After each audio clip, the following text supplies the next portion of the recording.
Hola, papás y mamás de niños y niñas con parálisis cerebral, con necesidades especiales.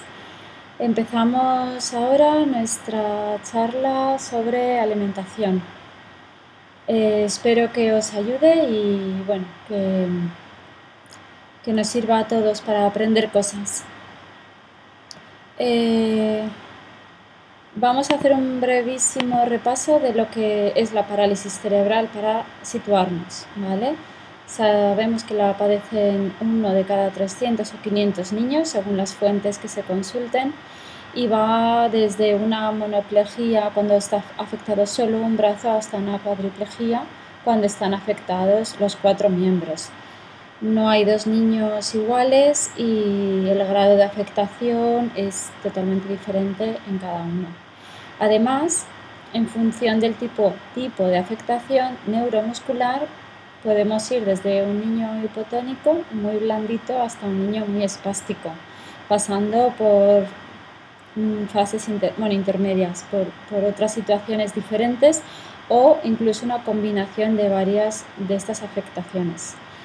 Si nos fijamos en la capacidad motora gruesa, es decir, el grado de autonomía para desplazarse, pues vemos que se clasifica desde el nivel 1, cuando hay plena autonomía, hasta el nivel 5, donde un niño es dependiente de una silla de ruedas y además necesita que alguien la empuje. Bien, teniendo en cuenta todas estas clasificaciones y por concretarlo en un ejemplo, pues mi hijo padece tetraparesia porque está afectado de los 4 miembros, espástica nivel 4, va en silla de ruedas. Ahora de momento todavía la empujamos, pero confiamos en que algún día aprenda a llevarla él mismo. Bueno, aquí os he puesto unas fotos que me parecen significativas. Él está intentando coger una galleta, está concentrado en ella, luego consigue llevársela a la boca y quiero que os fijéis en la mano izquierda porque se le ha contraído un poco más y cuando ya por fin tiene la galleta en la boca, que él está gestionando todas las sensaciones de boca, mano, etcétera, pues la otra mano está totalmente contraída, ¿no? Entonces, bueno, esto es un tema interesante a tener en cuenta porque aquí se puede trabajar la autonomía, pero cuando, digamos, pues a lo mejor ya ha terminado de desayunar, ha terminado de merendar y bueno, con una galleta le dejamos que él practique, que aprenda, pero yo desde mi punto de vista, la prioridad de momento para él es que coma y poco a poco ir trabajando la autonomía. Las dificultades que nos encontramos en la alimentación de un niño o una niña con parálisis cerebral son múltiples. Cuando digo alimentación me refiero a todo lo que todavía está en nuestra mano y de alguna manera podemos ayudar a que mejore, ¿no? Por ejemplo, está alterada la succión, algunos niños tienen mucha dificultad para incluso comer de un biberón, está alterada la deglución, puede haber disfagia y problemas para deglutir y posibilidad de atragantarse. Hay dificultades en la masticación, tanto para usar las muelas como para usar los dientes, como para manejar todo ello con la lengua, como para hacer fuerza con la musculatura de las mejillas. Puede haber aversión alimentaria a la alimentación oral, las deformidades o distonías o la inmovilidad física corporal, la falta, por ejemplo, de control cefálico, pues todo esto afecta a la alimentación. Y las alteraciones sensoriales como la ceguera, la sordera, los problemas de comunicación, por supuesto también afectan a la alimentación porque la incapacidad o la dificultad que tengamos para comunicarnos con el niño pues va a dificultar el momento de la alimentación. Luego, aparte de dificultades en la alimentación, nos encontramos con dificultades en la nutrición. La diferencia está en que la alimentación es todo aquello que sucede antes o mientras el alimento todavía está en boca, pero una vez ya hemos deglutido el alimento y ya no está en nuestra mano el manejo del mismo, pues pasamos a hablar de nutrición, de nutrientes. Y ahí también la parálisis cerebral puede influir negativamente en esa nutrición. bien por la interacción que pueda haber con los fármacos que estén tomando los niños. También influye el nivel bajo de actividad física, porque la actividad física mejora la absorción de muchos nutrientes y la fijación en el cuerpo, en musculatura, en huesos, etc. Influye también el reflujo gastroesofágico, muy frecuente en parálisis cerebral. Lo detectamos mucho, bueno, aparte de por los eructos, mucho cuando son muy bebés por la postura al dormir. En lugar de dormir encorvados hacia adelante, a veces duermen extendidos hacia atrás, como con la espalda curvada al revés. Y esto es porque les calma el dolor de la boca del estómago. Bueno, el babeo es otro problema que influye porque no solo es un tema estético, no solo es un tema que al no tener fuerza en la musculatura de la boca, la baba sale hacia afuera en lugar de hacia el tracto intestinal, sino que al no ir al tracto intestinal, pues influye en la deshidratación, en el estreñimiento, en las infecciones, etc. El estreñimiento es otro factor que es muy propio de la parálisis cerebral, los vómitos por los atragantamientos, etc. Entonces, bueno, el vómito, aparte que irrita mucho el esófago, al final cada vómito es una toma alimentaria ineficaz y a nosotros, pues desde este punto de vista de la nutrición, pues es muy preocupante que a un niño que le cuesta mucho comer, una vez ha comido, pues lo vuelva a sacar fuera, ¿no? Bien, la desnutrición y la deshidratación en parálisis cerebral es relativamente frecuente. No deberíamos acostumbrarnos a ella, tenemos que esforzarnos para que no suceda y no se cronifique y no vaya cada vez más. Y tiene sus efectos negativos, afecta al crecimiento corporal, a la formación ósea, afecta también al desarrollo cerebral porque los nutrientes también ayudan al desarrollo cognitivo. Afecta al sistema inmune, disminuye los glóbulos rojos, afecta a la cicatrización de úlceras y luego la deshidratación y también la delgadez de los músculos, sobre todo los de la zona respiratoria, pero la deshidratación complica mucho las afecciones respiratorias. Así que sí, la desnutrición puede todavía complicar más la vida, la salud de una persona con parálisis cerebral. ¿Cuál es la prioridad en alimentación de unos padres de cara a su hijo? Bueno, pues el primer objetivo es que coma y que coma de forma segura. El objetivo no es que aprenda a comer solo, el objetivo es que coma, como sea. Esto lo digo porque a veces es muy duro, pero tenemos que tomar la decisión, por ejemplo, temporalmente, de ponerle un botón gástrico a nuestro hijo o de tomar medidas drásticas, duras, pero que es la única forma de alimentarlo. Entonces, la prioridad es alimentarlos y que sea de forma segura, que no se atraganten, que no hagan broncoaspiraciones, que podrían ser muy graves. Después, que coman sano. Una vez hemos conseguido que ingieran, pues que lo que ingieran sea saludable. Puede haber un día, una temporada que el niño pues solo se inclina por alimentos más bien insanos o poco variados. Bueno, temporalmente pues se puede dejar pasar, ¿no? Es ceder, pero para volver a recuperar el objetivo. Luego hay que ir aumentando la variedad, la cantidad, metiendo nuevos alimentos y luego ir viendo la forma de, pues eso, que sea más eficiente las tomas y que cada vez sean capaces de comer en mayor cantidad. Y luego ya, pues ya se va trabajando la autonomía, coger los cubiertos, morder por sí mismos, masticar los alimentos que están enteros. Todo esto son cosas que se van consiguiendo con el tiempo y no siempre. Pero no podemos centrarnos en este último paso si no cumplimos antes los primeros. Unos consejos prácticos para la alimentación oral serían, pues, la postura estable, o sea, tener en cuenta una serie de factores antes de empezar a comer, muy importantes. Estar muy cómodos, de forma que puedan estar relajados el resto del cuerpo y puedan centrar su esfuerzo en la masticación, deglución, etc. Marcarnos tiempos. Es verdad que a veces se puede hacer eterno, pero nos tenemos que marcar tiempos porque el hecho de estar dando de comer durante hora y media a un estómago no es nada positivo para el sistema digestivo. Entonces el sistema digestivo está preparado para estar comiendo durante 30 a 45 minutos. Evitar, por lo tanto, los picoteos, todo aquello que pueda quitarles el hambre en el momento de la comida, o del desayuno, o del almuerzo. O sea, en los momentos que esté previsto que ellos hagan sus comidas. Es tan importante que estén cómodos como que no haya distracciones. Hay que apagar las televisiones. Hay que dejar las conversaciones alteradas o discusiones o hablar todos a la vez. Hay que centrarse en el momento que estamos comiendo. Siempre se ha dicho que es de mala educación hablar de la comida. Bueno, pues en este caso es lo que toca. Qué rico está esto, vamos a probarlo, qué suave. Con nuestras palabras tenemos que ir acompañando y haciendo entender y haciendo ayudarles a aceptar este momento y estar predispuestos a ello.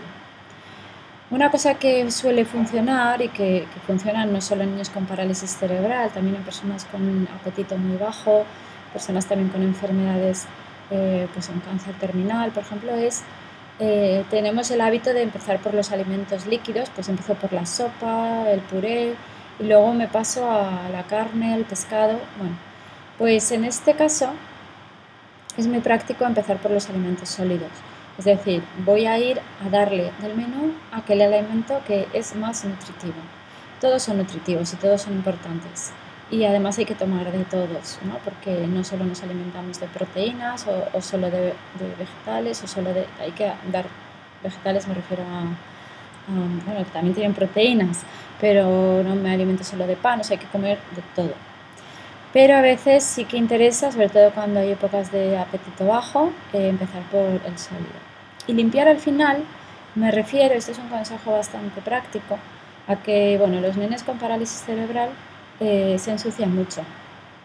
Mucha de la comida que tú metes en boca acaba fuera otra vez. Bien, bueno, porque no controlan, o por los lados o por delante, o porque con la lengua la sacan hacia afuera. Es muy frecuente. Bien, su barbilla siempre está sucia, siempre está chorreando de comida, literalmente. Lo que de una forma instintiva a cualquier madre nos saldría coger la servilleta y limpiarle, pues en este caso hay que evitar eso, porque a veces limpiándoles ellos entienden o creen que han terminado de comer o que tú has terminado de darle de comer, pero él tiene más hambre, entonces se enfada, se pone a llorar, luego tardas un rato en reconducir ese enfado y bueno, pierdes un tiempo valiosísimo. Cuando quieres volver a darle de comer ya está tan disgustado que a veces es complicado. Otro consejo práctico, cuando terminemos de comer o incluso, a ver, entre cucharada y cucharada es importante no dejar espacios vacíos, es decir, tenemos que tener bastante continuidad, ¿vale? Que ellos no noten espacios vacíos o interrupciones o un ritmo extraño, ¿no? Tiene que haber un ritmo más o menos igual. También no hay que meter una cuchara si todavía no se ha tragado la anterior. Y del mismo modo, cuando terminamos de comer, hay que revisar que en la boca no haya quedado restos de comida. Ellos, por su debilidad muscular, pues tienden a que se quede mucha comida en la boca. Aparte de que lo notaremos a las pocas horas, porque el olor del aliento se nota, es peligroso porque si los acostamos y tragan saliva y un trozo de comida se les va por otro lado, puede ser peligroso, ¿vale? Entonces la higiene de la boca al terminar y que no queden restos es muy importante. También que las texturas sean homogéneas, que cuando trituremos carne pues revisemos que no se hayan quedado tendones o cosas duras, que esto les va a atragantar y les va a hacer pasar un mal rato. Cuando tosen, porque un poco de líquido se les ha ido por el otro lado, de agua, a veces esta tos no es un atragantamiento como tal, que haya que hacer una maniobra, como en este caso, ni mucho menos, sino que puede ser una tos que podamos controlar soplándole muy fuerte en la cara, con decisión, para que ellos hagan como una aspiración y entonces reconducen el atragantamiento. Esto es importante porque si no hacemos eso, La tos continúa, continúa, continúa y se convierte en vómito muy fácilmente, precisamente por esa abertura que tienen de la boca del estómago, por esa facilidad que tienen del reflujo. Entonces, tenemos que evitar el vómito a toda costa. Bueno, ¿qué necesidades nutricionales específicas tienen los niños con parálisis cerebral? Pues muy pocas. En general, tienen las mismas necesidades que cualquier niño. Pueden tener unos requerimientos energéticos un poco inferiores por su menor actividad física o por su metabolismo basal inferior, si son muy hipotónicos. Sin embargo, si son muy espásticos, tienen un gasto muscular alto, o sea, no es fácil determinar que tengan un requerimiento energético menor o mayor. Entonces esto lo vamos a ir viendo un poco con su apetito y con sus requerimientos y con lo que ellos nos vayan pidiendo, ¿no? Y sus cambios de peso. En cuanto a las proteínas, pues hay autores que hablan de las mismas que cualquier niño y otros que hablan de un poco más. Yo tengo la experiencia de que mi hijo reclama mucho las proteínas y se come, pues le cuesta mucho a lo mejor un plato de verdura, un plato de hidratos de carbono, de puré de patata, por ejemplo, que le gusta bastante. Sin embargo, pones carne, pescado, huevos y se puede comer el doble que cualquier niño. Entonces sí que noto que él pide más proteínas, pero no está definido y habrá que ver cada caso particular. Vitaminas son las mismas necesidades, pero hay que valorar la medicación. Lógicamente no es habitual que un niño tenga una medicación crónica, a veces de por vida, y hay algunas de las medicaciones que llevan, pues, por ejemplo, las antiepilépticas, que tienen sus interacciones con los nutrientes y que hay que ver qué vitaminas en concreto habría que tener en cuenta que hay que dar en un poco de mayor medida. Y luego seguro sí que tienen bastante necesidad de hidratación, más puede ser que un niño normal, por el babeo, precisamente, por el babeo y por todo el líquido que pierden a través del babeo. Fijaros que hay veces que pueden tener toda la camiseta empapada, pueden haber hecho incluso un charco en el suelo tranquilamente si se han quedado mirando hacia abajo cuando estaban en el bipedestador. Entonces todo eso es agua que en lugar de ir al tracto intestinal pues hay que reponer, ¿vale? Tienen que beber con frecuencia. Bueno, en cuanto a la alimentación, bueno, tenemos esta herramienta que es el plato, que da una visión bastante clara de cómo debería ser nuestra alimentación en las comidas principales del día, ¿no? En la comida y en la cena.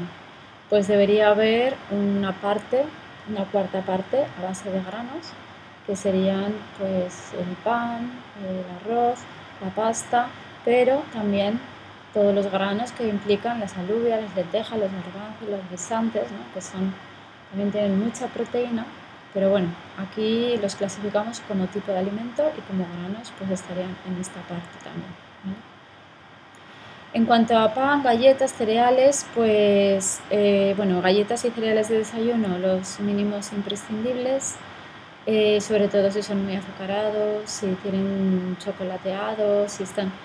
Fijaros que aunque buscamos en estos niños una alimentación súper energética y que aprovechen cualquier alimento, pero en este caso pues no nos interesan ni las grasas saturadas que se usan en la bollería o en las galletas, ni los chocolates, no son precisamente pues alimentos de muy buena calidad, ¿no? Entonces sí que es verdad que la galleta es un producto interesante para este tipo de niños por su masticación, porque es de fácil masticación y les gusta. Pues buscaremos integrales, bajas en azúcares, sin azúcares añadidos, etcétera, ¿no? Lo más sencillas posibles. Luego en las proteínas, que sería como un cuarto del menú, pues hay carnes, pescados, huevos, quesos y también las legumbres. Yo en casa tengo un truco que me resulta bastante práctico, que es que de lunes a domingo y todo el mes, las 4 semanas, me apunto, por ejemplo, el lunes carne, el martes huevo, el miércoles legumbre y el jueves pescado, ¿vale? Me las pongo por orden alfabético porque me resulta más fácil. Entonces el viernes vuelvo a empezar con la carne.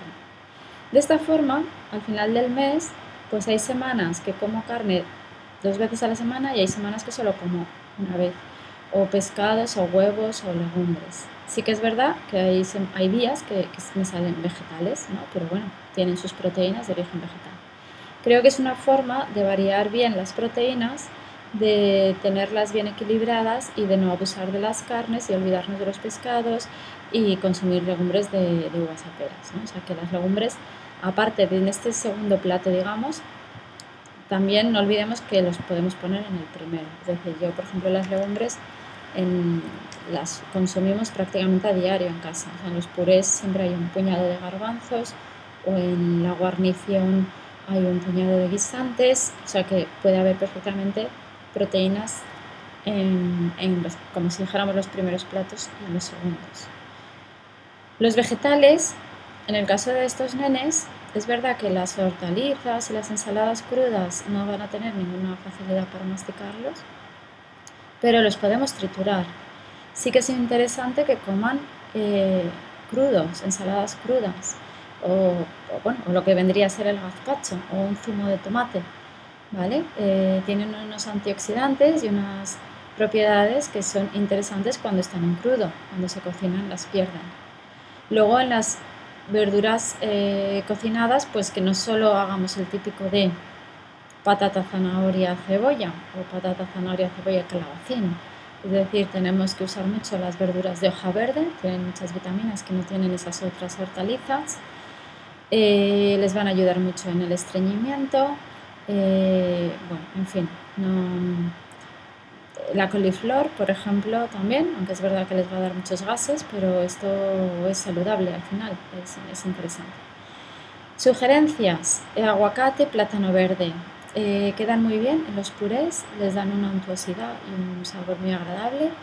Y el plátano verde en concreto hervido dentro del puré y luego triturado da una textura que yo tengo muy buenas experiencias. Las frutas, pues todas, las que puedan comerlas enteras porque son blandas y las pueden deshacer en boca, fenomenal. A lo mejor un kiwi o una pera muy madura, un plátano o una fresa, y las demás pues trituradas, ¿vale? A diario y combinando dulces con cítricos. Bien, pues vamos a llegar a unas conclusiones para resumir y para no hacer más largo este vídeo. Muy importante el entorno, relajado y apropiado. También motivar con la palabra, lo que decíamos. Motivar no solo hablando de la comida, sino también de lo que ellos tienen que hacer. Diciéndole que mastique, diciéndole que trague, que cierre la boca. Bueno, estas cosas ayudan, porque les ayudan a dar órdenes desde el cerebro a su boca. Y de otra forma, pues no les es tan fácil, es decir, que podemos ayudarles con la palabra. Alimentación variada, todos los grupos de alimentos son importantes. Cuando hablamos de alimentos frescos, alimentos poco procesados. Nos tenemos que olvidar de lo que yo llamo los OCNIs, que son objetos comestibles no identificados. Estos alimentos ultraprocesados, súper enriquecidos y no se sabe qué más cosas, pero que en el fondo pues han perdido toda su frescura, su naturalidad y realmente, bueno, pues os puedo prácticamente asegurar que no son nunca mejores y ni siquiera iguales que los alimentos frescos. La leche o lácteos enteros, ni semidesnatados ni desnatados, es decir, la grasa de la leche no es mala y la cantidad de grasa que lleva la leche es muy poca y estos niños la necesitan toda, además de que ayuda a fijar el calcio en huesos y vamos a tener aquí una gran dificultad en estos niños para tener huesos fuertes. Buscar la mayor concentración de nutrientes en la menor cantidad de alimento, pues evitar alimentos superfluos, evitar purés demasiado líquidos. Líquido al final es agua y el agua no nutre, ¿no? Luego podemos dar agua de beber, pero tenemos que buscar pues eso, platos realmente nutritivos. Puedo hacer un puré de verduras y meterle un puñado de garbanzos y un huevo, por ejemplo. O, o puedo ponerle nata, o puedo ponerle queso, o puedo ponerle aceite de oliva, que es más vegetal y más saludable, o puedo ponerle aguacate. Todo esto enriquece el puré, lo hace más sabroso además y más nutritivo sobre todo. Variar sabores haciendo nuevas combinaciones y yo ahí os animo a usar las especias, además de que estimulan la sed. Las especias como la cúrcuma, el curry, el jengibre, la canela va muy bien también en platos de carnes, estimula la deglución, estimula el apetito, estimula bueno, las ganas de comer.